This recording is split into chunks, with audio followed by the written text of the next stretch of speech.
You keep coming back, I keep recording. Thank you. Fuel the next chapter via Buy Me a Coffee. Check the description for more details. 11th Rose. The Creed. The Creed, or the symbol of the Apostles, which is set on the crucifix of the Rosary, is a holy summary of all Christian truths.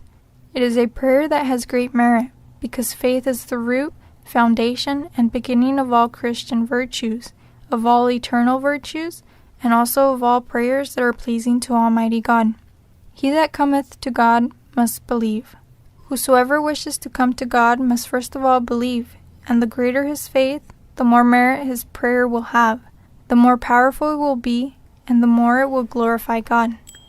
I shall not take time here to explain the Creed word for word, but I cannot resist saying that the first few words, I believe in God, are marvelously effective as a means of sanctifying our souls and of putting devils to rout, because these three words contain the acts of the three theological virtues of faith, hope, and charity.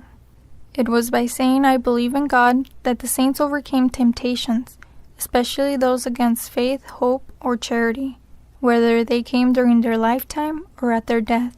They were also the last words of St. Peter Martyr. A heretic had cleft his head in two by a cruel blow of his sword, and St. Peter was almost at his last gasp, but he somehow managed to trace these words in the sand with his finger before he died.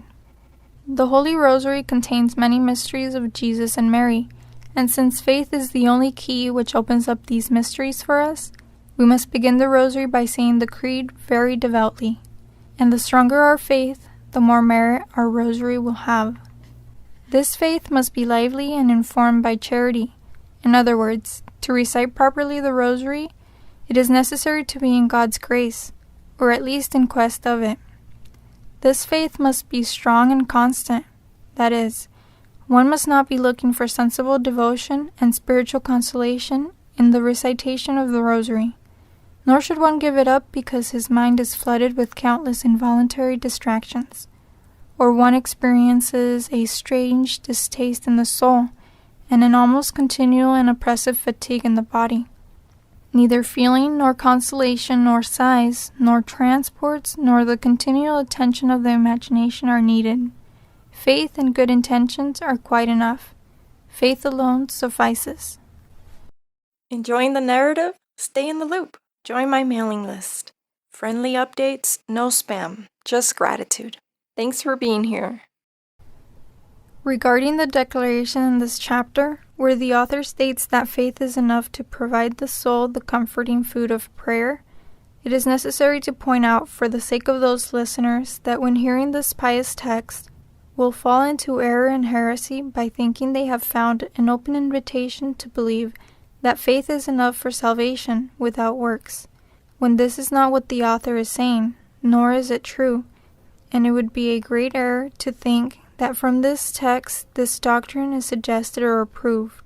What the pious author tries to specify here is the concept that faith, which is a light that shines in the darkness, that is, Christ in the midst of our blindness, always helps us to flee from exaggerated sensibility, because virtue does not depend on sensibility, for it is preferable to pray in complete blindness, full of tribulations, than in the middle of comforting visions and great miracles, because in the first circumstance the virtue of faith and full confidence are powerfully practiced, while in the second, great dangers of pride and vanity can dominate the soul, without one being aware.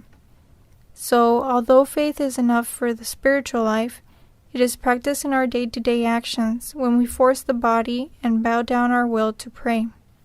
And though this may not be appealing, it is a great virtue and greatly honors Our Lady, Queen of Heaven and Earth. Hey, it's me. You've been listening to the free versions. Thank you, truly. But I know the ads can pull you out of the world we're building together. So I made premium ad-free editions just for you. No interruptions, just the book start to finish. They're affordably priced and you'll keep them forever. Tap the link below to grab yours. You'll hear the difference instantly, and you'll be helping me create even more content for you.